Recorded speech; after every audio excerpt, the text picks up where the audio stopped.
Então, boa noite, né? Boa noite a todos, a todas que estão aqui presentes nesse momento conosco, nessa, né, a honra de ter conosco a professora doutora Flávia Medeiros Álvaro Machado, ela que será a nossa palestrante de hoje, né, com esse tema fantástico, que é a ciência do léxico e a interface com a Libras, né? Vou falar um pouquinho, apresentando aqui o currículo da professora Flávia, brevemente, né? Ela é doutora e mestre em Letras, Cultura e Regionalidade pela Universidade de Caxias do Sul, é professora adjunta do Magistério Superior na Universidade Federal do Espírito Santo, e lá no Departamento de Letras, né? No Centro de Ciências Humanas e Naturais. Também é professora do quadro permanente do Programa de Pós-Graduação em Linguística, né, do PPGEL, no qual ela também está como coordenadora. Também é pesquisadora dos estudos linguística cognitiva, semântica cognitiva, estudos da tradução e estudos da interpretação simultânea. Líder e coordenadora do grupo de pesquisa LingCognit, Linguagem e Cognição, Escolhas Tradutórias e Interpretativas no PPGEL da UFES, da Universidade Federal do Espírito Santo. Ela é membro da comissão editorial da revista Contexto, do PPGEL, e também ela publicou o livro, é autora da obra Interpretação Simultânea com Textos Especializados, né? Desculpa, da obra Conceitos Abstratos, Escolhas Interpretativas de Português para Libras. Flávia, muitíssimo obrigada pela sua presença.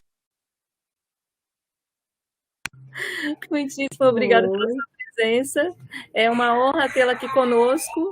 Então, nós temos aí um tempinho, né, de 1 hora de estarmos juntas. Então, eu passo a palavra para ti. Você tem em torno aí uns 40, 50 minutos. E depois abriremos para as perguntas. Muito obrigada. Obrigada a todos que estão aqui participando conosco. Obrigada às intérpretes, né? Obrigada a Joyce, obrigada a todos do grupo Por Libras, e também ao professor Jorge Bidarra, que não pôde estar aqui presente, mas estará acompanhando posteriormente com a gravação do vídeo. Obrigada. Primeiramente, muito obrigada pela oportunidade, pelo privilégio de estar aqui com vocês. É uma honra poder dividir esses conhecimentos que a gente vem adquirindo já há alguns anos, né? Tânia, Tuxi, e isso para mim é muito satisfatório estar aqui compartilhando com vocês. E também dividir esse momento aqui com a Joyce, com a Tuxi, com os outros colegas intérpretes, também é maravilhoso. Então, eu só tenho que agradecer a Tânia, o professor Jorge, o Tiago, todos vocês que estão na organização, cada um de vocês tem um significado muito grande para mim. E estar nesse momento aqui dividindo esses conhecimentos vai ser um grande privilégio. E eu prometo, Tânia, reduzir um pouco, porque quando a gente vai falar sobre nos estudos linguísticos, quando a gente vai chamar de ciências do léxico, as ciências do léxico, né? Esse conjunto de disciplinas que a gente notavelmente vai lembrar da lexicologia, da lexicografia, da terminologia, esses estudos de unidades lexicais da língua que ocupam a ciência do léxico é gigantesco. Mas a gente pode falar um pouco sobre isso, trazendo essa interface com a língua de sinais, porque o estudo do léxico, notoriamente vocês, né, Tânia, já conhece, estudar o léxico de uma língua é também estudar essa história, o povo que fala, o registro que está enveredado para isso, né? Os costumes, os hábitos, a estrutura, tudo isso está a partir das suas lexias, né? De tudo que podemos mergulhar enquanto ciência do léxico. Então, quando eu trouxe esse título, estava conversando com o professor Jorge, era uma possibilidade de a gente começar a abrirmos para uma discussão, justamente porque nós começamos a trabalhar e a pensar sobre a questão da filologia e o estudo do léxico dentro do próprio o grupo de pesquisa Lincoln. Tanto é que nós estamos com uma obra, eu, a Tânia e a Tuxi, professora Tuxi, voltada justamente a isso, né, que é as ciências do léxico com essa interface da língua de sinais. Essa obra, provavelmente até o final do ano, ela vai sair publicada pela editora Pacto, para a gente começar a pensar, a discutir, porque nas línguas orais nós já temos isso, né? E nas línguas de sinais, como é que está sendo visto? Porque a gente já estuda notavelmente tudo o que ocorre em relação aos estudos da lexicologia, da lexicografia, da terminologia, tudo isso já está, nós já estamos vivenciando isso. E lá onde a Tuxi está, é com muita propriedade essas discussões, a Tânia também da mesma forma. E como que a gente pode trazer notoriamente isso para a nossa área, né? Essa área que a gente já vem pesquisando há tantos anos, que é a área de letras. Então, fazer essa referência teórica, né, dos estudos linguísticos das ciências do léxico para a língua de sinais é o maior objetivo aqui dessa noite que eu trago aqui para vocês. Eu sou... pedir para que fique passando os slides para mim, tá? Que aí eu fiz um pequeno roteirinho aqui, justamente para não se perder. Estão me ouvindo direitinho? Já está tudo tranquilo? Beleza. Então, aqui, quando eu trago esse roteiro, é para a gente manter uma linha de raciocínio na fala. E aqui, só deixa eu ver para não me perder, eu vou falar um pouquinho sobre o que é cognição. Depois, em sequência, eu trago o arcabouço teórico da linguística cognitiva, mas eu faço também um adendo sobre a linha de pesquisa que esse arcabouço teórico da cognição trabalha, que é a semântica cognitiva, e, consequentemente, falar sobre a semântica lexical que está dentro desse atributo que são as minhas pesquisas ultimamente, né? E a interface, logicamente, que é os estudos da tradução e da interpretação, que há esse diálogo o tempo todo. Então, no próximo slide, por favor, o próximo, é o que é cognição? Acho que é a primeira pergunta que a gente sempre, pelo menos meus alunos de mestrado, doutorado e até da graduação sempre fazem para mim, professor, então, o que é cognição? A gente sabe que, em termo simples, ele vem da raiz latina, né, que é cognoscere, que significa conhecer, mas pensar de uma forma tão simples, ele limita as nossas pesquisas. Então, quando a gente vai falar de cognição, geralmente a gente vai fazer a referência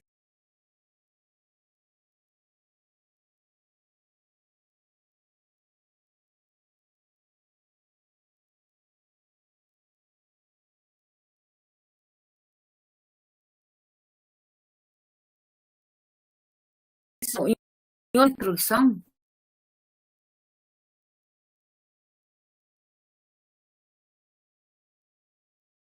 Colegas, a cognição ela teve a origem lá na psicologia, através de alguns processos que a gente já conhece: percepção, atenção, associação, memória, raciocínio. Então, o que eu estou me lembrando aqui, né? Juízo,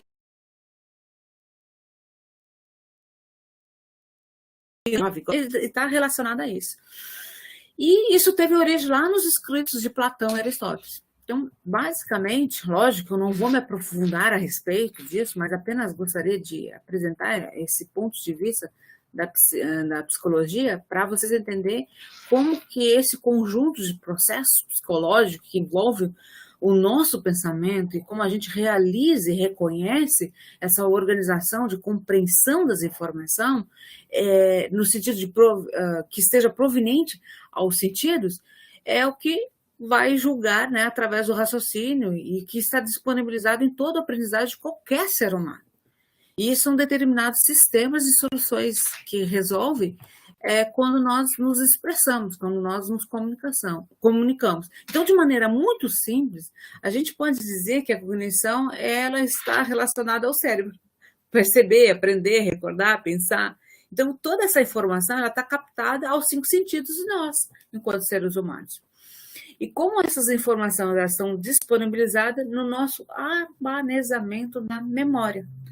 Então, de um ponto de vista muito primário, agora aqui falando com vocês, até porque por conta do tempo, mas que é fundamental para a gente compreender essas definições de cognição, não é simplesmente uma aquisição. Cognição não é simplesmente a aquisição do conhecimento, mas que, consequentemente, é a melhor adaptação em relação ao meio.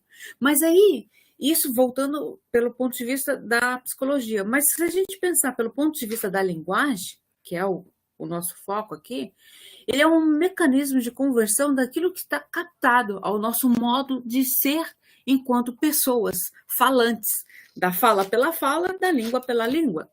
Então, esse ponto de vista linguístico de um sistema funcional, que envolve as minhas pesquisas, o uso da língua, a cognição, em outras palavras, ela vai se destacar, ela vai evidenciar todo um processo que o ser humano, que nós, enquanto seres humanos, temos na relação que a gente interage com o nosso semelhante. Aqui um exemplo, estou aqui proferindo uma palestra, uma conferência com demais colegas da área e com o convívio que nós temos aqui, sem perder a identidade do uso da língua.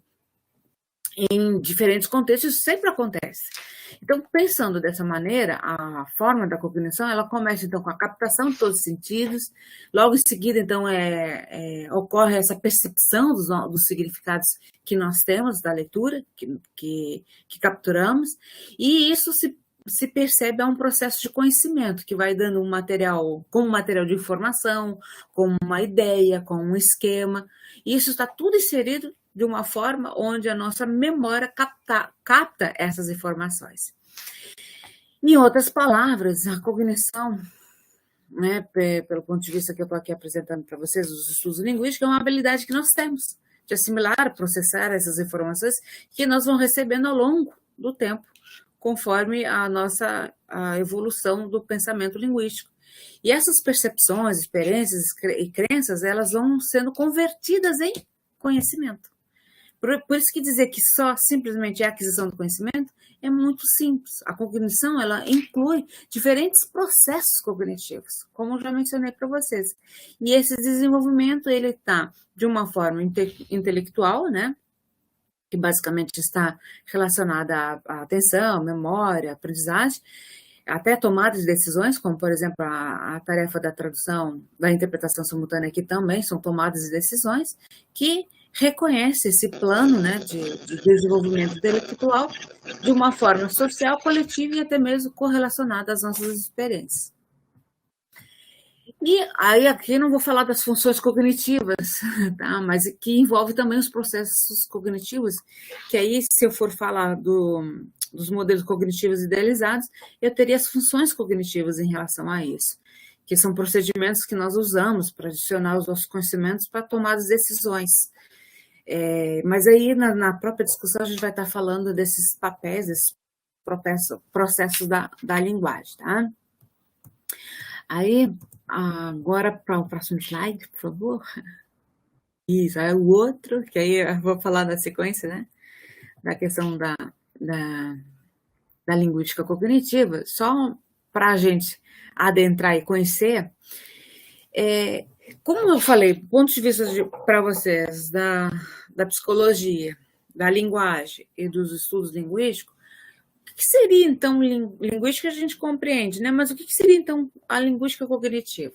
Para vocês entenderem um pouquinho, esse paradigma científico ele já surgiu lá nos Estados Unidos, ele já está aqui no Brasil já tem uns 20 anos.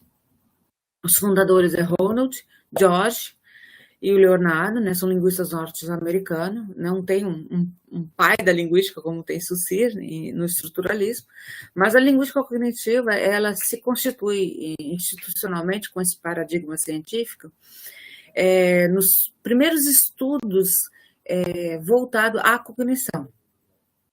Ele surgiu nos Estados Unidos, depois ele começou a ser implementado em outros países, e os fundadores, como eu mencionei para vocês, são 3.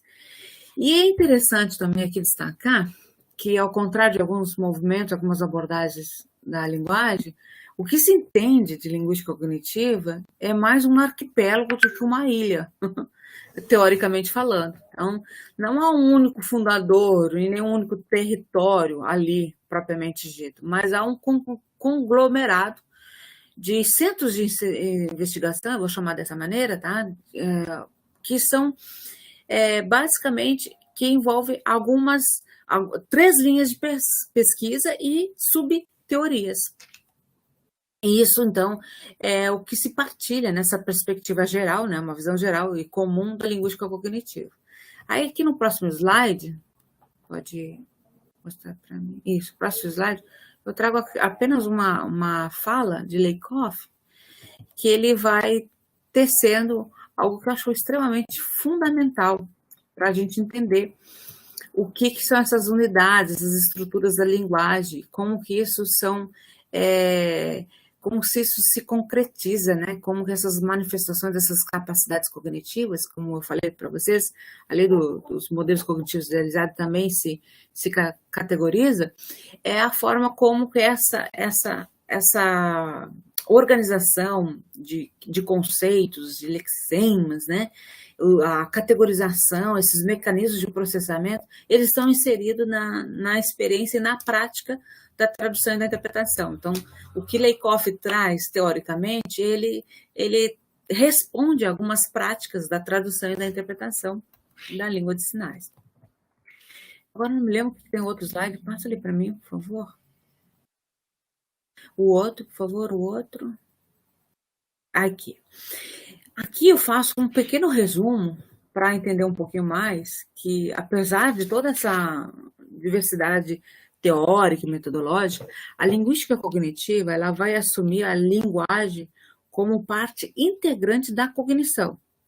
Ou seja, ela não é um modelo separado, mas ela vai fundamentar esses processos cognitivos, socio-interacionais e também culturais.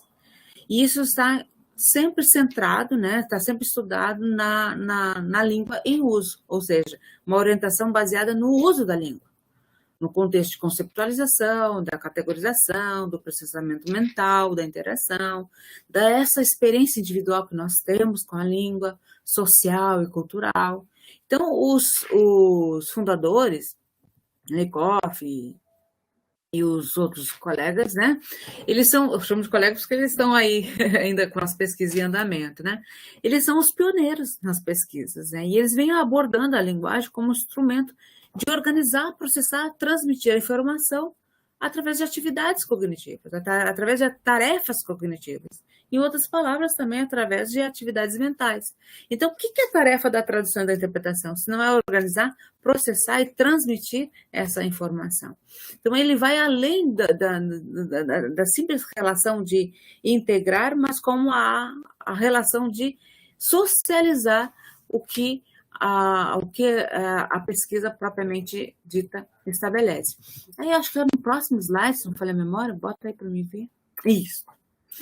Ele trabalha aqui a linguística, com tudo isso que eu estou falando para vocês, a linguística, então, ela vai assumir isso, que toda linguagem está acerca do quê? Do significado. E o significado, ele vai entender que ele é perspectivado, porque ele não só reflete objetivamente aquilo que está no mundo, mas ele vai modelar, ele vai construir, ele vai trazer de uma forma determinada e perspectivada, como mesmo os autores falam, o que tem de uma língua para outra, e observando esses sistemas linguísticos, que estão ali por si só, interagindo um com o outro. Quando eu me refiro aos sistemas linguísticos, eu estou me referindo à questão do processo da tradução e da interpretação também. Essa perspectiva que envolve muitos elementos linguísticos, culturais, que está imbuído nesse sentido.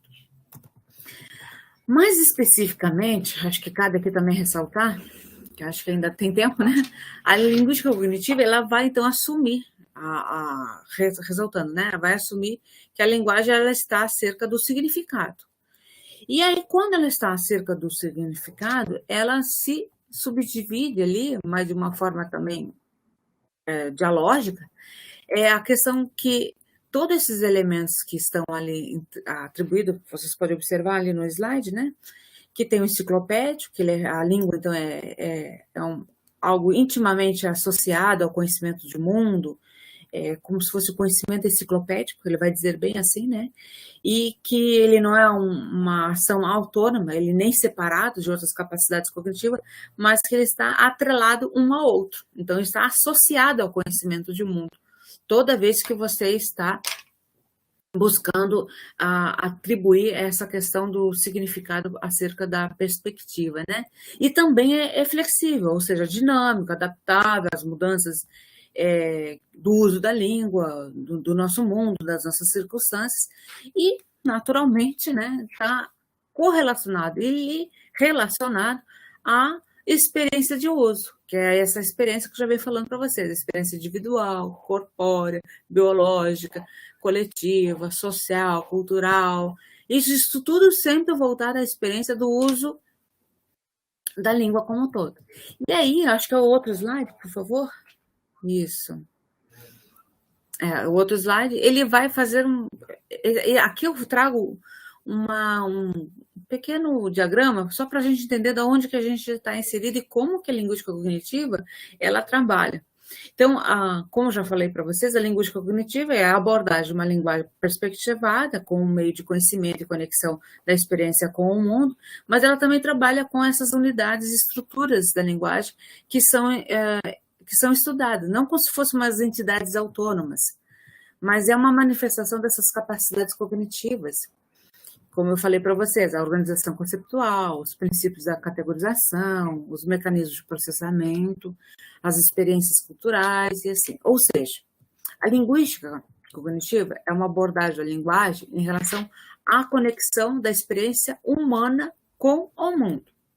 Com isso, quando Lakoff ali, quando eu falei anteriormente nos outros slides, quando Lakoff está falando que ela vai estudar essas unidades e estruturas da linguagem como manifestações cognitivas, como organização conceptual, ela vai estar estabelecendo aquilo que nós adquirimos, organizamos, assimilamos, processamos e transmitimos.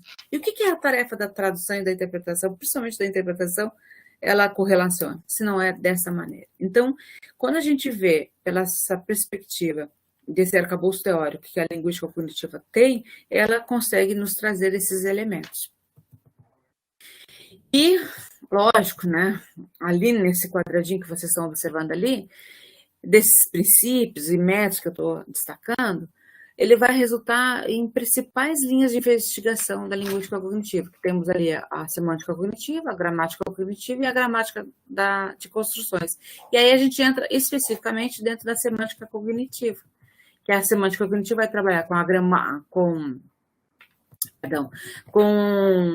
o movimento linguístico cognitivo, que a semântica é o estudo do significado linguístico, né? Então, a semântica cognitiva ela vai sustentar que a linguagem faz parte dessa habilidade cognitiva humana, de uma forma geral, e vai descrever como que as pessoas concebem e processam o seu conhecimento linguístico. Então, num nível bem genérico aqui falando, para entender a semântica cognitiva, os estudos que parte da análise do processo de categorização pelo que certas relações léxicas, né, metafórica, polissemia, enfim, trabalham, elas vão receber novas compreensões e estudos sobre a luz da teoria dos protótipos. Nem vou falar aqui da teoria dos protótipos, mas está dentro da semântica cognitiva, que é um fenômeno da categorização linguística, como isso vai se estabelecer. Então, os principais estudos da semântica cognitiva, eles vão revelar, né, e vão desenvolver pesquisas no envolto dos estudos da semântica lexical, da lexicologia, que são temas e fenômenos analisados pelo significado lexical, pela polissemia, pela redescoberta da semântica lexical, né? E tudo isso voltado ao conceito abstrato, à expressão linguística, às relações espaciais, à estrutura mental que nós temos dentro dos estudos centrais da cognição, a metáfora, a metonímia, a teoria da metáfora conceptual também trabalha, a mesclagem conceptual da teoria da integração conceitual, e vai, assim, ter uma infinidade de postulados da temática dos estudos cognitivos que permite, né, fazer esses estudos, como, por exemplo, já citei, né, mas mais umas que estou me lembrando agora, que são as expressões idiomáticas, a semântica morfológica, a variação lexical, que é uma das coisas que é possível trabalhar em relação à sociolexicologia. Não sei se tem sinal para isso, mas a sociolexicologia, inclusive é de um professor lá de Lisboa, que ele vem trabalhando com a convergência e a divergência do léxico do português. Ele fala em relação ao português de Portugal e ao português brasileiro. Então, é uma pesquisa que ele tem e ele está fazendo isso, comparando essa estratificação lexical de cada uma dessas variedades nacionais. É muito interessante. Então, apenas para vocês perceberem. E depois tem a gramática cognitiva, que não vou me adentrar um pouco mais, mas que também fala sobre essa abordagem que é desenvolvida por Lencaker, né? Ele vai considerar essas unidades básicas, né? E como unidades, ele vai falar bem assim, unidades básicas da linguagem como símbolos ou pares convencionais, que é uma estrutura da semântica como representação fonológica. Aí tem um modelo gramatical, e teria que ter mais colegas, teria que ter mais um tempo para falar sobre essas construções, né? Essa transitividade, essas construções da gramática, né? Aí ele vai falar da subordinação adverbial, e, enfim, para não judiar muito do intérprete, paramos por aqui. Tá? E, por fim, então, a gramática das construções, que ele vai trabalhar com a gramaticalização e o discurso. É algo muito interessante, e a Universidade de Juiz de Fora tem trabalhado muito com projetos, com representações espaço-temporais, expressões de causa e cognição, e isso tem, se não me falha a memória, foi publicado agora recentemente na revista Veredas, alguns estudos sobre diacrônicos, sincrônicos, discursos narrativos e assim sucessivamente. Ou seja, esse arcabouço teórico é um estudo interdisciplinar. Os estudos que envolvem psicolinguísticos, neurolinguísticos e todos os estudos computacionais, até a inteligência artificial também aqui, é bem possível de ser dialogado. Então, quando eu recebi até o convite do professor Jorge, ele falou sobre a questão da inteligência artificial e a gente conversou bastante a respeito disso, porque Taylor ele vai falar sobre os modelos de rede radial, né, que Lakoff trabalha, que é a teoria do protótipo. E ele vai falar também sobre a rede esquemática e a descrição semântica, mas, como eu disse, teria que ter mais tempo para a gente falar sobre essas particularidades que vem do fenômeno da polissemia, né? E também a teoria da metáfora conceptual, a teoria dos quadros conceptuais, e tem muita coisa para falar sobre essa teoria, por exemplo, da metáfora conceptual, que vai trabalhar com os esquemas imagéticos, que nós temos a professora Verigiane, que trabalha muito com a questão da corporidade, né, do uso da língua. E com essa interface com a língua de sinais, nós temos isso de uma forma muito plausível, né, porque nós trabalhamos com o corpo, né? Enfim, então, creio que outra coisa que eu esqueci de falar, a teoria dos modelos culturais é um desenvolvimento também da linguística e ela está trabalhando muito dentro dos estudos comparativos. E a sociolinguística cognitiva, que é algo muito recente, que começou de 2016 para cá, as pesquisas têm se enaltecido nesse sentido. Então, vocês percebem que essa interdisciplinaridade que a gente tem para se trabalhar dentro dessas teorias, eu chamo de subteorias, e o arcabouço teórico também chama dessa maneira, é a forma que tem surgido inúmeras pesquisas e que ela pode responder e corresponder. Aí, eu não sei se tem uma outra slide ali, por favor. Passar para mim. Então, essa concepção que eu gosto muito, só retomando ela para reforçar, gosto muito dessa concepção que Crazy, ele vai e Crazy, lá de 2004, ele vai tecer que a língua e a linguagem não é uma faculdade cognitiva autônoma, então ele vai trabalhar a gramática de uma forma mais conceptual, ou seja, ela vai sempre se direcionar ao conceito, aos estudos do léxico, né? Então, o conhecimento da língua, ela é imerge do uso.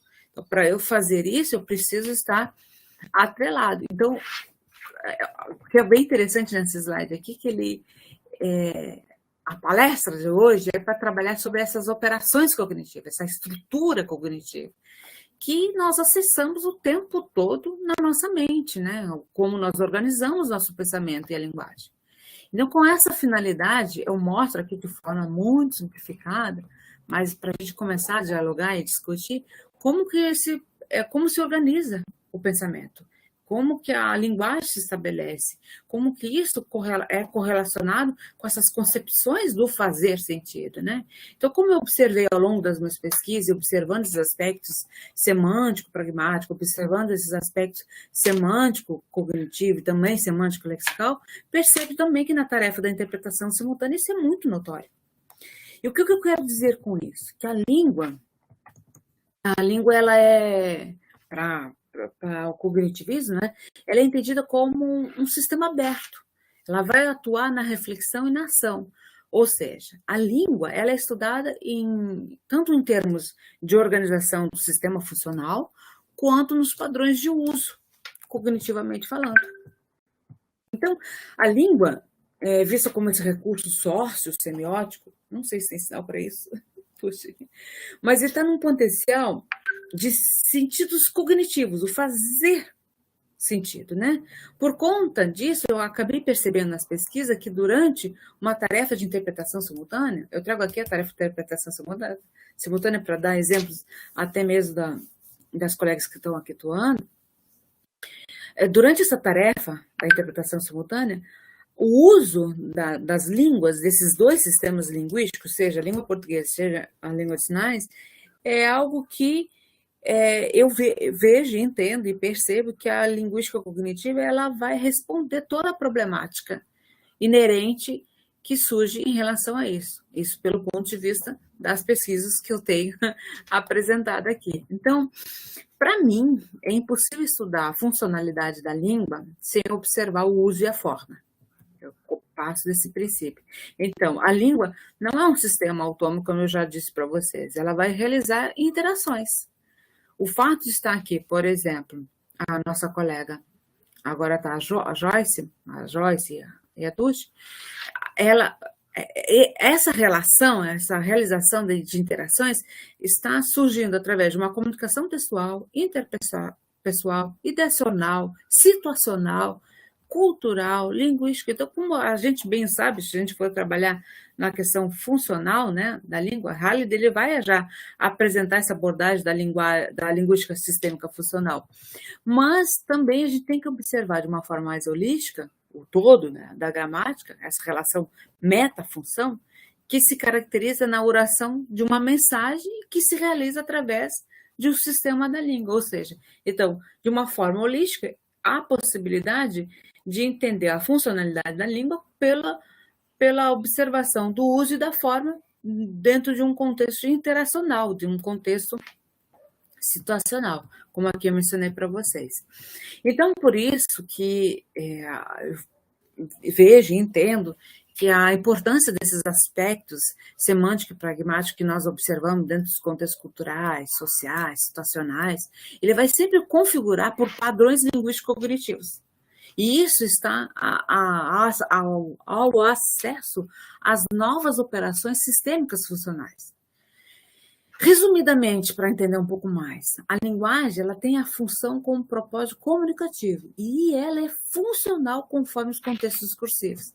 E a linguística cognitiva ela vai entrar com peso em relação a isso. E aí, acho que na sequência dos slides, por favor. O outro, por favor. Quando eu falo da semântica cognitiva, ela vai tecer aqui que ela vai fazer. A semântica cognitiva ela faz parte de um movimento dentro da linguística cognitiva. Então, a semântica é o estudo do significado linguístico, né?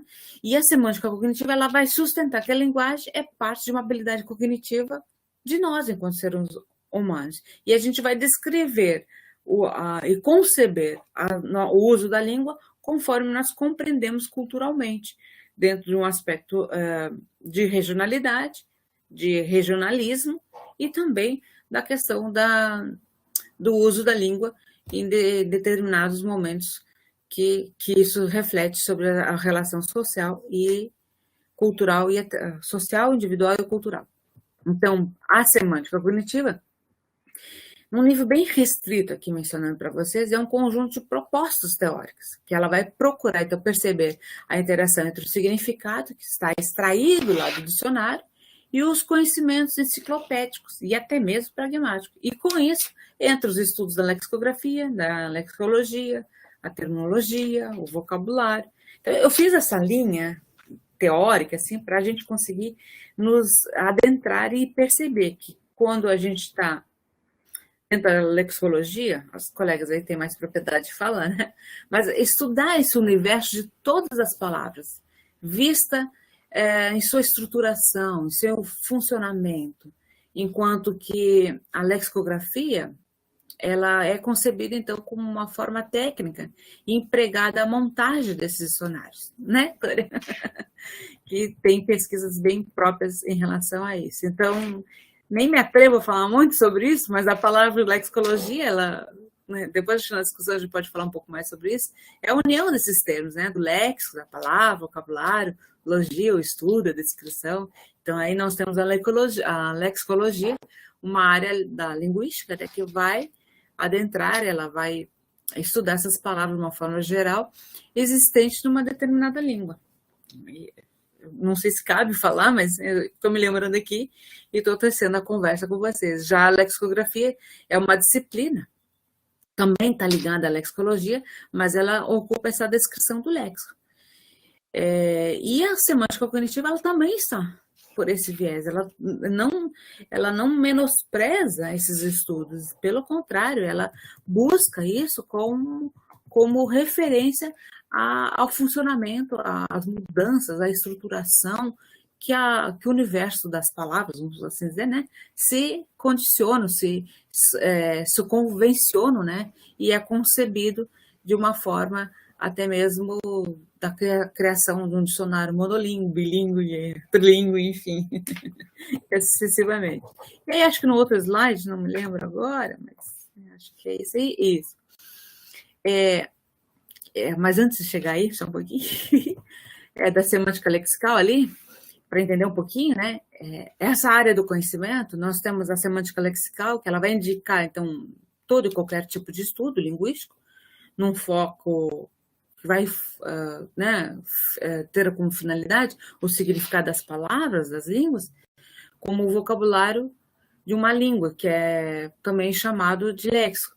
E por isso que a semântica ela vai estudar essas palavras, e aí a gente acaba, estou falando bem resumidamente aqui, tá? E ela fala de semântica lexical. Então, para isso, o significado é natural, versando isso para a cognição, o significado é natural, experimental e experiencial também, e o significado não é arbitrário. E aí temos, então, a questão da conceptualização que ocorre, consequentemente, na mente. Então, ou seja, da língua para língua e da fala para fala, observando nesse sentido. Deixa eu ver se falta mais alguma coisa. Só mais um detalhezinho que eu queria lembrar, para fazer essa relação da semântica cognitiva e a semântica lexical. O significado, segundo a semântica cognitiva, ela é natural. Ele vai sustentar tudo que se constrói a partir das nossas interações físicas, corpóreas, com o meio ambiente, com os espaços que nós estamos vivenciando ou inseridos. E o significado linguístico, como ele diz que não é arbitrário, ele vai derivar de esquemas sociomotores, que são ações que está no mundo, né? que nos permite aprender diretamente a esquemas imagéticos espaciais, por exemplo. Né? E são esses esquemas que vão nos dar significado de novas expressões linguísticas. E quando a gente está fazendo uma interpretação simultânea, isso está marcado o tempo todo. E a conceptualização na tarefa da interpretação simultânea, ela ocorre na mente do intérprete de uma forma que ela não só se restringe a esses processos mentais que a cognição por si só estabelece, também como é criticado no gerativismo, mas ela é desconectado do mundo real. A conceptualização, ou seja, ela está ancorada no mundo real. e em mundos mentais que são constituídos pelo falante, pelo usuário da língua. E ela também vai se basear no corpo, na experiência mental, individual, social, sobre o qual o próprio falante é capaz de refletir. Então, a Lilian Ferrari, ela já vem tecendo isso nas pesquisas dela já há um certo tempo, mas é uma das mais próximas que a gente tem aqui em termos de Brasil, que ela vai tecendo essa maneira de como que a questão do funcionalismo para o cognitivismo tem se apresentado nos últimos anos. E aí, nesse slide que agora que o colega aqui mencionou, que é a construção do significado, é apenas alguns exemplos que eu quero trazer para vocês perceber como é que isso acontece na língua. Então, acho que pode botar ali o outro slide. Aqui, nesse slide que vocês estão vendo aqui, nós temos o quê? Nós temos uma palavra.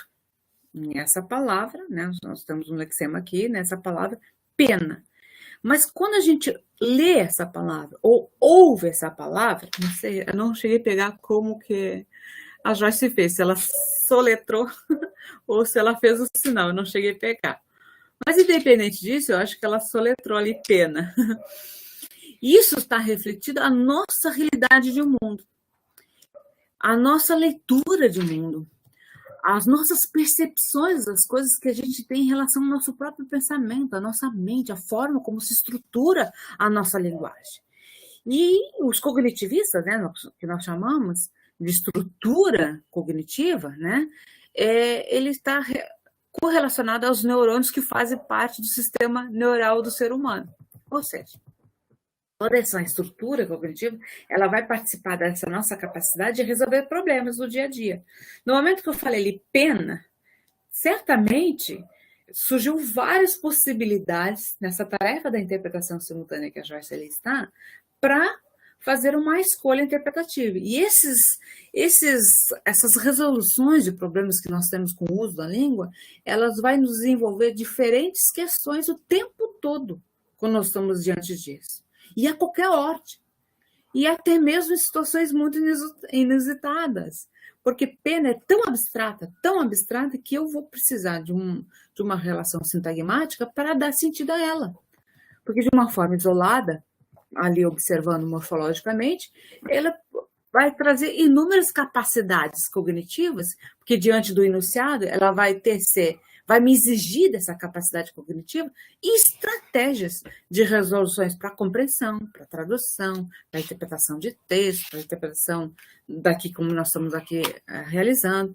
E isso vem desde o conhecimento empírico, acadêmico, também até de situações individuais e coletivas, que está inserido nesse ato de interpretar simultaneamente. Então, qualquer forma de problema, nós, profissionais, tradutores, intérpretes, a gente sempre vai fazer uso da mente para resolver uma situação. Ou seja, a gente vai acionar sinapse, a gente chama, em outros termos, de tradução da realidade, de tudo aquilo que está inserido e que está constituído na nossa estrutura cognitiva, a fim de usar o quê? O pensamento como instrumento de resoluções de todos os problemas, não vou dizer de todos, mas dos problemas pela qual se apresenta, diante do uso da língua, e também, lógico, né, dependendo sempre do nosso aparato nervoso, do nosso sistema nervoso central também, e basicamente pelos efeitos cognitivos dos neurônios que o nosso cérebro é capaz de absorver. Então, para compreender mais um pouco essa abordagem que aqui eu trago, eu faço uma referência polissêmica do uso da pena, em termos de conceito, né? E como conceitualmente, pena... Pode passar outro slide ali, por favor? O 8, por favor. Esse é o outro.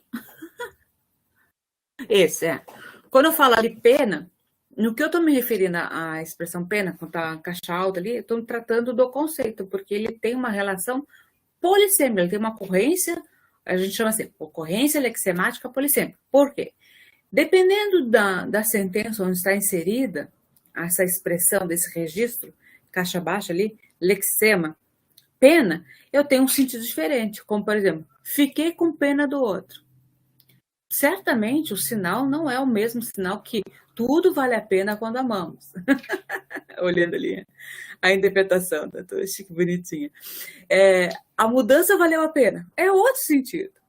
A categoria dele é peso-pena. Já mudou totalmente o sentido. Quando eu trabalho muito com contexto também jurídico, o juiz dosou a pena. É o mesmo que fiquei com pena do outro? Então, para você... e também ali, os promotores pediram pena de morte. Percebe-se que todo o uso aqui desse conceito altamente polissêmico, ele tem sentidos diferentes quando nós aplicamos ele numa sentença, num aspecto mais semântico aqui. E os aspectos estruturais, eles têm, volto a repetir e frisar, né? Os aspectos estruturais, eles não só têm essa relevância com o uso da língua, mas têm grande importância para as funções com o uso funcional da língua. Então, aliando isso, o nosso pensamento, a estrutura cognitiva, por meio desses esquemas imagéticas, ou palavras conceptuais, que chamam, ou conceituais, ou conceitos abstratos, o objetivo hoje aqui, com vocês, com essa fala aqui, é a tentativa de apresentar esse funcionamento do nosso pensamento em relação à linguagem. Lógico, pelo ponto de vista da semântica cognitiva, né? E esse funcionamento do nosso pensamento para estabelecer a linguagem, ele sempre vai partir de um princípio fisiológico, que é o nosso sistema nervoso central, e o que se refere a essa estrutura cognitiva para a gente ter essas relações propriamente dito. Então, a partir desses princípios, essas premissas, do nosso pensamento, o instrumento da língua, né, que é latente quando nós temos diante da nossa realidade social, individual, tudo que nós precisamos resolver, enfrentar, e que nós temos como essa habilidade de aprender no nosso dia a dia, em nossa realidade, ele está atrelado à nossa realidade do mundo. Aí volta aquilo que eu já falei, né? A leitura de mundo, as percepções das coisas que nós temos em relação ao nosso pensamento, à nossa mente, a forma como se estrutura a nossa linguagem. E nós chamamos isso, dos cognitivistas, né, como estrutura cognitiva, que está atrelada à nossa maneira de se comunicar, à nossa maneira de falar, né, que é da língua para a fala, é da fala para a língua. Bom, acho que... Deixa eu ver se tem mais alguma... O outro slide ali, por favor, se me lembrar. Tá. Então, como toda essa estrutura, né, cognitiva está baseada em níveis de que a linguagem tem como propósito da função comunicativa em relação à funcionalidade do uso da língua em diferentes contextos, aqui propriamente dito, nós temos sinapses, e essas sinapses elas sempre ocorrem através de detritos, né, que são ramificações de neurônios que estão capturadas através de informações que vão transitar. Eu estou falando de sinapses, tá? Que elas vão transitar de um neurônio para outro. E isso a gente chama de pontinha, que é a saída da informação, gerando a compreensão, a informação, a sinapse. E aí vem que Lakoff vai falar, né? São desses esquemas sinápticos que nós temos essa relação com o uso da língua. Então, em outras palavras, esse processamento, esse acesso à mente, ele está correlacionado ao que a linguística cognitiva estabelece, que são o armazenamento das informações, que é o conter, a seleção das informações, que são os frames do uso da língua, e o que se estabelece em termos de escolhas de processamento cognitivo, que é os scripts, que tu vai, então, ter uma escolha linguística para uma tarefa de tradução e ou interpretação. E o script, em outras palavras, são listas que vão estabelecendo a mente, né? Que a mente ela vai necessitar disso, né? É como se fosse um arquivo, e nesse arquivo eu tivesse várias pastinhas. E nessa pastinha eu vou abrir um arquivo e vou selecionar. Isso são frações de 2 segundos, né? Eu vou selecionar ali. Isso tem relação com o que está dito aqui. Então, nessa tarefa da cognição, eu tenho um sentido. Então, eu seleciono. Quando não, eu armazeno novamente lá no container e não seleciono no frame, né, para uma relação de uso no script. Isso se chama uma estrutura cognitiva altamente peculiar e organizada na memória de todos nós que tem, sempre chamo aqui, né, o CPU preservado, nós nos relacionamos dessa forma, seja conteúdos do uso da língua, emoções, expressões, tudo está relacionado dessa maneira. Então, ou seja, a mente para nós é um lugar. A linguística cognitiva vai chamar isso de container, como se fosse uma caixinha.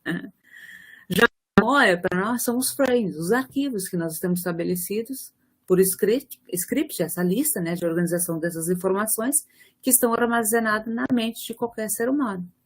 Então, um exemplo bem prático, tá? O ato de andar de bicicleta. Quando você...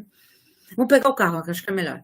Quando você está aprendendo a dirigir, você estabelece todo um nível de informações, que é dobrar a esquerda, dobrar a direita, primeira marcha, segunda marcha, quando a câmera automática é um pouco diferente. Então, essas relações você vai estabelecendo.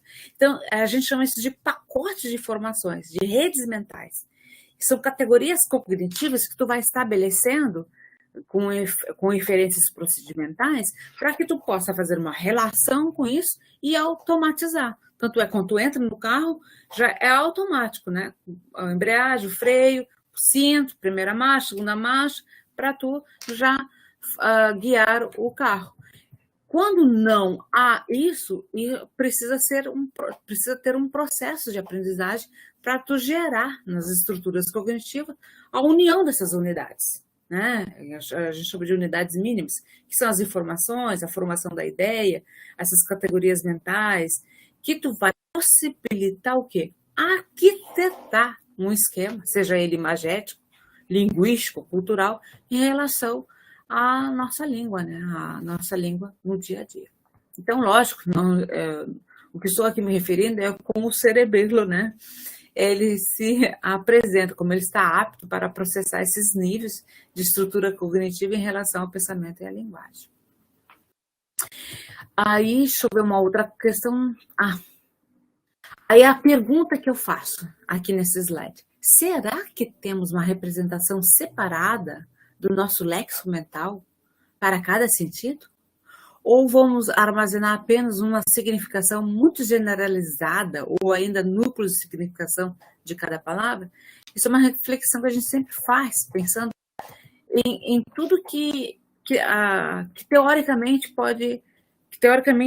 não, ela responde o significado. Porque Lakoff ele vai dizer algo que eu acho muito interessante. O significado não é uma coisa. Ele envolve o que é significativo para nós. E nada é significativo em si mesmo.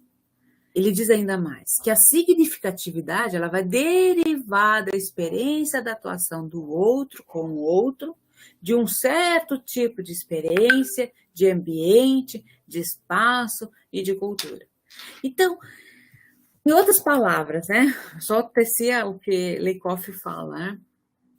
Em outras palavras, os sentidos se multiplicam. Por quê? A mente constrói na experiência. Numa experiência com os outros.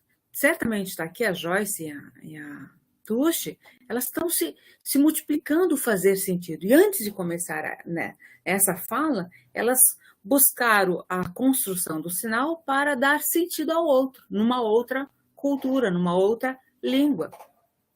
Então, essa experiência com os outros, essa experiência, ela sempre é reconstruída pela memória das nossas próprias experiências, pelo fazer sentido dessas interações, que vão gerando novos sentidos, que se transformam e que, de um modo ou de outro, em diferentes graus de consistência, né, ela vai orientar a nossa vida em modo de convivência. E uma das coisas que eu sempre digo para os meus alunos, a linguística cognitiva, a semântica cognitiva, até a semântica lexical, ela não só se constitui na nossa maneira de pensar enquanto estudantes nos estudos linguísticos, construir sentidos. E há sentidos de todas as formas. E eu gosto muito disso. E aí parece que passou um slide antes. Volta ali só um pouquinho para mim, por favor. Esse aqui. Aqui é uma parte das pesquisas que eu faço, já para a gente ir encerrando, tá? Quando eu falo de ocorrências polissêmicas. Por quê? Um exemplo, tá? Aqui tem o uso dos lexemas no contexto político. Aí, numa primeira versão, que vocês estão vendo ali, em língua portuguesa, a sentença era: o parlamentar é um político que faz política. Quando foi aplicada essa pesquisa, né, que foi para a gente observar, numa primeira versão, o intérprete ele fez uso desses registros que vocês estão observando aqui. Política, fazer política, coisa. Aí, observando a sentença na frase, que é o parlamentar é um político que faz política, nós temos o parlamentar que é um substantivo. Ou seja, ele é um integrante de um parlamento, ele faz negociações, ele conversa e busca acordos. Já o parlamento, que também é substantivo, ele é um conjunto de assembleias, né, das casas legislativas que nós temos no país, que diferencia também da política e do político, porque nós temos a política, que é um substantivo, que é a arte ou a ciência de governar, e o político, que é o adjetivo, né, que é a habilidade de administrar negócios políticos. Então, essas ocorrências lexemáticas que nos faz questionar, e que estou aqui apresentando nos slides, é o que testa aquela pergunta que eu fiz ali. Será que nós temos uma representação separada do nosso lexo mental? Ou para cada sentido nós vamos armazenar apenas uma significação muito generalizada ou ainda de núcleo de significação separado? Então, não precisa nem responder, né? Mas a nossa mente é um lugar, é um container de armazenamento dessas informações. E a nossa memória são esses frames que vai reunir essas ideias, essas informações, estabelecendo esses scripts que estão organizados pelas nossas informações já armazenadas. E compreender isso nessa estrutura cognitiva é o fazer sentido de um conceito, de um lexema. E saindo desse exemplo, e observando um exemplo mais prático, foi a que eu citei para vocês, que é o andar de carro, o andar de bicicleta, ou seja, a gente já aciona esse mecanismo da memória de uma forma automática, porque já está inserido nessas redes mentais, esses pacotes de informações, sendo que você já estabelece e já faz inferências já relacionada a essa prática, sem buscar o tempo todo como que isso deve acontecer, ele já está estabelecido. Então, o que é muito interessante aqui é que Lakoff ele vai dizer assim, que essa operação mental que o leitor, né, que nós, usuários da língua, constrói sobre novas proposições a partir de outras já dadas. E ela não ocorre apenas quando se estabelecem elos lexicais da língua e uso, mas ela vai organizar redes conceituais no interior desse texto, no interior do uso da língua. Mas ela também vai buscar, junto ao usuário, extratextos, informações de conhecimentos já adquiridos pela experiência, pela vida, preenchendo esses, eu chamo de vazios textuais, das quais ele falaria com esse mesmo olhar também. E lembrando de Dascal, me fez lembrar que toda a interpretação, toda a tradução, porque Dascal ele trabalha com a compreensão e a interpretação.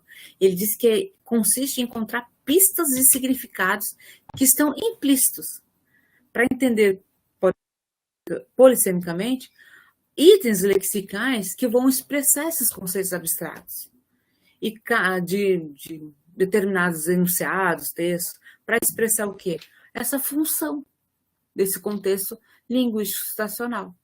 Então, é muito interessante quando a gente começa a compreender que esse universo que nós temos, que infere na nossa leitura de mundo, e que ele extrai de inferências que são determinadas desse contexto psicológico, social, cultural, situacional, ele está atrelado o tempo todo em relação a essas possibilidades e essas correntes teóricas cognitivistas em relação à linguagem humana. Então, para encerrar, eu trago uma palavra que toda a tradição da linguística cognitiva trabalha para determinar um mapeamento e empacotamento de estrutura conceptual da estrutura linguística, abarcando tanto uma estrutura cognitiva, conhecida a partir de um âmbito do nosso a partir dos estudos da linguística. Então, a linguística cognitiva é esse aparato flexível, né? Como eu falei lá no início. Não só uma teoria única da linguagem, mas está a serviço dessa organização e do processamento da cognição de transmitir uma informação com o contraponto em relação à mente. Acho que seria isso. Teria muito mais para falar. Mas acho que podemos encerrar por aqui. Me esqueci dos slides. Pode passar ali os slides, só para me lembrar se tem mais alguma coisa. Pode passar. Aí vai falar questões dos processos da tradução, mas a gente pode ir falando, se houver perguntas em relação a isso, a gente pode tecer e ir comentando sem problema nenhum. Então, desculpa ter tomado tanto tempo. Flávia, sempre assim, você tem suas grandes contribuições, fantástica essa sua fala. Ficaríamos assim, ouvindo você por muito tempo. Ouvindo essas suas colocações, né, os seus estudos, né, tudo isso que você já pesquisou e essas observações, essas reflexões que você trouxe, né, aqui para nós. Então, nós abriremos agora para algumas perguntas, né? Temos aqui uma. Antes, eu quero só fazer... Eu li aqui no chat, né? O comentário da Andréa, que ela colocou: olá, grande alegria ouvir a doutora Flávia, privilégio desacomodar e instigar nossos aprenderes. E realmente é isso, né? A linguística cognitiva mexe em todos os sentidos conosco. E aqui tem uma pergunta da Irami. Ela diz o seguinte: com base na sua explicação sobre a linguística cognitiva, principalmente no item 2, teoria da metáfora conceptual, seria possível pensar na análise icônica, metafórica do sinal termo em libras? Certamente. Acho que tu, Tânia, também tem muita propriedade para responder sobre isso. Porque quando tu trabalha sobre a questão metafórica, tu tem a questão da metáfora conceptual. E eu não sei se ela teria algum exemplo, Tânia. Ela só faz essa pergunta no item 2 que você coloca, né? Sobre a metáfora conceptual. Ela pergunta se seria possível pensar nessa análise icônica, né? Metafórica do sinal termo em libras. Certamente, porque essa metáfora conceptual, ou metáfora cognitiva, que nem é mencionado, ela se refere à compreensão de uma ideia, de um domínio conceptual que, em outros termos, está relacionado. Então, entender a quantidade de termos que está adicionalizada a isso é um domínio que você começa a organizar a sua experiência. Como, por exemplo, hoje eu estava falando hoje à tarde com os alunos, você utilizava o telefone com esse formato aqui, né? Hoje, tu utiliza o telefone, a estrutura, né, em libras, né, sinal termo, com essa configuração, ou essa.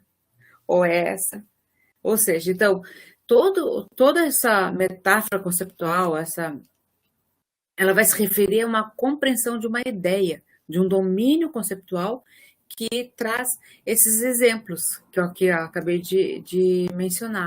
Então, certamente sim. Teria que ter mais outro exemplo para explicar um pouco melhor, mas a metáfora, de uma forma primária, ela vai envolver uma relação entre essas dimensões da experiência, né, que é distinta, com a metáfora que envolve toda vamos por assim dizer, a metáfora composta como sob o resultado dessas combinações de metáforas coerentes, né? Então, se eu tinha esse movimento aqui como uso de celular, né? Por que isso aqui? Porque o celular, antes ele ficava na cintura, hoje não mais. Ele fica no bolso. Então, há possibilidade, sim, de fazer relações com sinal termo. Um exemplo aqui bem simples, não sei se era exatamente isso, em relação a esse questionamento que... Como é que é o nome dela? Irami. Irami, ela traz matemáticos, ela acabou de colocar aqui também, por exemplo, o contexto matemático, né, que é a ícone visual e conceitos abstratos.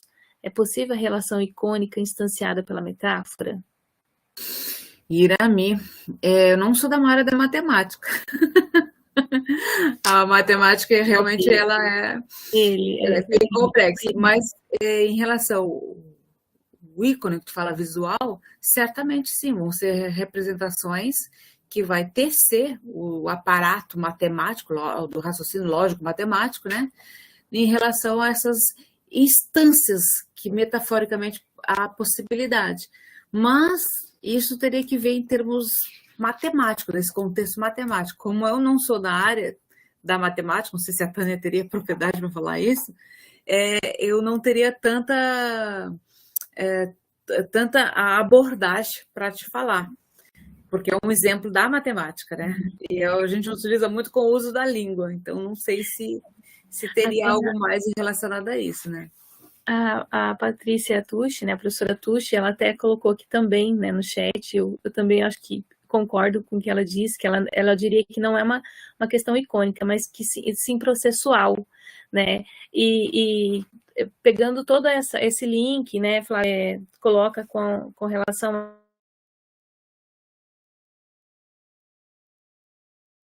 a envolvendo palavras, sinais, né? Mas para a gente pensar essa questão cognitiva, né? A linguística cognitiva, especificamente a partir da Libras, como ela se organiza, como sinais, como o léxico, né? Mental, o léxico da Libras se organiza nessa questão, né?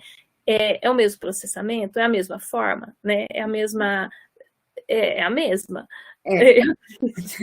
Não respondendo pelo contexto matemático, por falta de experiência mesmo, né? Sim. Em termos da matemática. Sim, exatamente. A gente é da letras, como se diz, né? Então tudo migra para isso, né? Mas, em outras palavras, essa operação mental é que, por exemplo, vou falar do tradutor e intérprete, né? Ele vai construindo essas novas proposições a partir de outras já dadas de significado. O que é notável nisso é que vai ocorrer não apenas esses elos lexicais da língua e uso. A gente está falando aqui de léxico, né? Mas quando ele se organiza nessas redes conceituais. E é aquilo que a Tucci acabou de me escrever para a colega, né? Ele não diria icônico, mas de uma forma altamente processual. Por quê? Envolve uma série de elementos de heteroglossias, vamos assim dizer, que ela vai organizar essas redes conceituais no interior de um texto, de uma mensagem, de uma informação. E também se percebe que esse é o momento em que o intérprete ele vai buscar as informações, há leituras de extratextos dessas informações, como também conhecimentos adquiridos pela experiência da vida. Como eu falei para vocês, né, que são as quais que certamente vão preencher esses vazios do enunciado, que tem as questões da interpretação, que são momentos que, como as línguas são independentes, que elas precisam ter essas correlações. E daí, então, quando o tradutor e intérprete está fazendo esse processo, né, de uma interpretação, ele vai inferir a sua própria leitura de mundo, a sua própria compreensão desse contexto social, cultural, situacional, tudo aquilo que eu já falei anteriormente. Então, nesse aspecto que ela menciona ali, em termos de iconicidade, eu vejo mais como algo processual mesmo, né? Que tu vais construindo isso para dar sentido, né? Como o Dascal fala, né? Para trazer compreensão ao uso da língua. Não sei se eu respondi. Eu concordo contigo também, é muito complexo, né? É uma discussão que, assim, teríamos que fazer uma sessão semanal de encontros para fazer todas essas discussões. E eu acho que vale a pena aqui, Tânia, também tecer que esses novos olhares de outras áreas, principalmente das ciências exatas, é importante, porque realmente nós, da área de livros, nós estamos muito atrelados a língua, né? O uso da língua. E quando traz um exemplo esse, buscando, né? Um congresso em Cascavel. Quando a gente traz isso, um exemplo voltado às ciências exatas, para pensar, que nem agora mesmo, parei para pensar em relação a isso, e para a gente responder sobre isso, a gente precisa também tecer, né? E aplicar, experimentar como que isso vai trazer na funcionalidade dessa tarefa. Exato, exatamente. Obrigada, Tuti, por responder, foi ótimo. A Tuti também compartilhou aqui um link, né, sobre uma pesquisa do Rodolfo, matemática, sinal termo, em qual ele trabalha com a questão conceitual de significado, né, como sugestão de pesquisas, né, para a pessoa para o Irami, que tinha questionado, feito essa pergunta para ti, Flávia, né, e também o André interpretando os sentidos com base nos conhecimentos cognitivos, culturais, né, então também tem essas questões. Congresso. Andréia, né? Andréia, né? Eu vou falar um exemplo, assim, se o Ira me permite. Eu vou falar como experiência que eu tive enquanto intérprete dentro de um curso de sistema de informação, onde tinha a linguagem de Java e tinha todos aqueles cálculos bem específicos, que era engenharia de sistema de informação. Toda vez que os colegas aqui são intérpretes, Tuxi, Tânia, Joyce, enfim, todos são intérpretes. Toda vez que me deparava com conteúdos que era voltado estritamente àqueles inúmeros ícones e elementos da própria matemática, a representatividade disso era tecer um conhecimento empírico, né? Ou seja, buscar essa informação que antevém a tarefa da interpretação simultânea para poder dar conta. Caso contrário, era um contexto altamente distante de mim, porque eu não venho da área das ciências exatas, eu venho da área das ciências humanas. Então, fazer essa relação com as ciências exatas e toda a tarefa da interpretação simultânea demandava de mim elementos pela qual eu precisava buscar.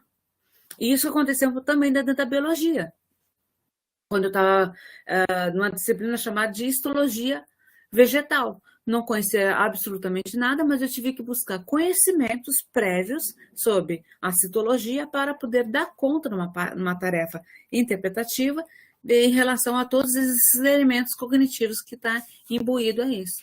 E que não é tão simples quanto parece, né? Porque existem muitas palavras, ocorrências lexemáticas que tem dentro dessas especialidades de área, que não há sinais propriamente dito para fazer uma tarefa de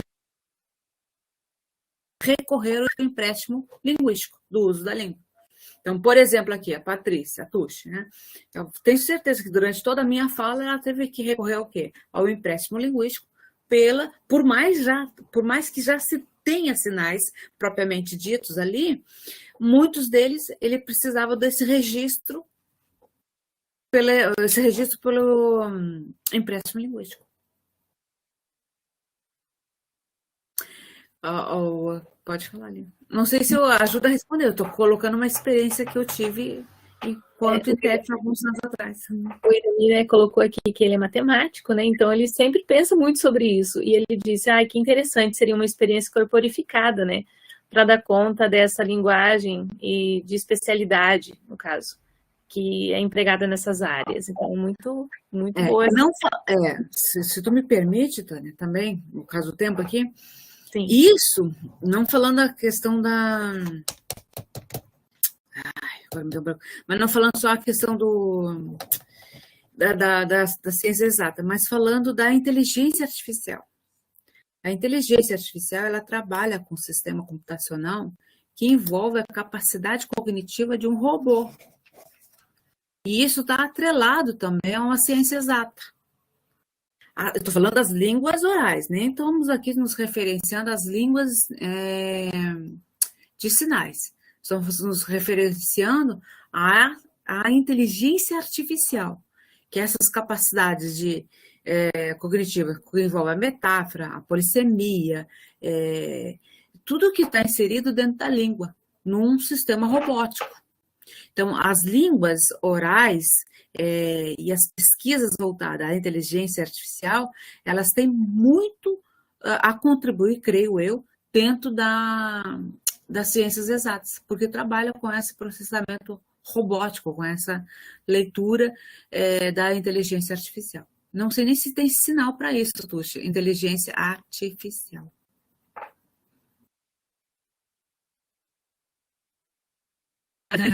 Isso aí, inteligência. Espero ter respondido, Irami, né? Espero ter respondido, ajudado, e me coloco à disposição para a gente dialogar mais a respeito disso. Sim. E eu acho que trouxe uma reflexão muito importante para a nossa área. Gente, muitíssimo. Olha, infelizmente nós temos que parar com as perguntas, né? Parar com o nosso... interromper esse momento tão importante, mas não faltarão novas oportunidades, né, Flávia? E podemos voltar a essas discussões, trazer novamente essa temática da cognição, da linguística cognitiva, e essas relações não só com o processo de tradução e interpretação, mas eu tenho muito interesse, né, particularmente com relação a essa organização do léxico mesmo, por conta da intenção do dicionário monolíngue de Libras. Então, para essa finalidade, eu preciso também, né, ter essas discussões mais afinadas, compreender e entender mais também como funciona todo esse aspecto. Eu tenho buscado muitas leituras sobre, né, e te ouvir, assim, também ajuda a traçar, a tecer também novas reflexões, né. Então... E lembrando que assim, a ciência do léxico, aquilo que eu falei inicialmente, ela é ampla, né? A gente notoriamente já vai lá para os estudos da lexicologia, lexicografia, terminologia, mas o que eu trago aqui é que, além da semântica lexical que a gente trabalha, ela tem atribuições advindas da semântica cognitiva.Esse é o foco, né? Ou seja, para constituição de um dicionário, o que advém, né? O que se estabelece para, seja ele monolíngue, que nem tu está mencionando, que é uma das coisas que a gente precisa na nossa área, tá? Como que isso está atrelado? Como que isso semanticamente está instituído? É por meio da língua? Da língua de sinais? Ou uma comparação, né, dos estudos linguísticos comparado à língua de sinais, à língua portuguesa? Então, quando tu trata de um monolíngue, de um dicionário monolíngue, tu está tecendo ali aspectos de uma cultura, de um aspecto cognitivo de uma determinada comunidade. E como que essa comunidade pensa, como que ela compreende a própria língua. É esse o grande imbróglio. E isso é a tua tese, né? Isso é a tua própria tese, o que já vem discutindo, o que a gente tem pensado. Então, pensar sobre isso é que a cognição ela vem com muita força respondendo esses aspectos da semântica lexical, né? Isso. Mas, olha, muitíssimo obrigada, professora Flávia, obrigada, Tuxi, por esse momento conosco, na interpretação, Joyce, todo, né, nosso grupo por Libras, foi compartilhado aqui no chat a lista de presença, os links para curtir lá a nossa página, né, nossas páginas nas redes sociais. Então, foi um momento muito, muito importante, muito rico, né, nesse início de noite. Vamos fechando esse dia e iniciar essa noite com chave de ouro. Muitíssimo obrigada, Flávia, mais uma vez. Muitíssimo obrigada ao Por Libras, né, essa equipe que nós estamos aí nos organizando, né, afinado, e teremos muitos outros momentos no decorrer desse ano ainda, certo? E estão todos... E eu espero ter correspondido, Tânia, ao convite, né, e me coloco à disposição para dialogar mais sobre isso. Lembrando que, quando eu falo de cognição, eu falo de interdisciplinaridade, né? Ou seja, envolve muitas áreas para ser dialogadas, que alinham dependendo da pesquisa em si que você pretende realizar. Exatamente. Ela tem interface com muitas coisas, né? Então, eu agradeço muito o convite, agradeço ao professor Jorge, Sim, Agradeço as meninas, a Tuxi e a Joyce, que foram as meninas que atuaram, né? As gurias. E foi. você, né, Tânia? Sempre muito disposta, linda e maravilhosa aí, compartilhando um pouco conosco Muito esse obrigada. seu grupo de pesquisa. Parabéns a todos vocês. Muito obrigada mesmo. Obrigada, obrigada a todos que estiveram aqui, né, conosco até o momento. Então, um abraço e Vai. tchau.